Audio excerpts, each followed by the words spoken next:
Hello friends, in this video I will tell you how to fix Bluetooth issues.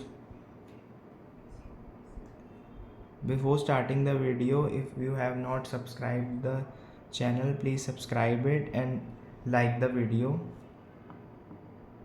Go to the settings and scroll down, you will see additional settings. Then scroll down, you will see backup and reset.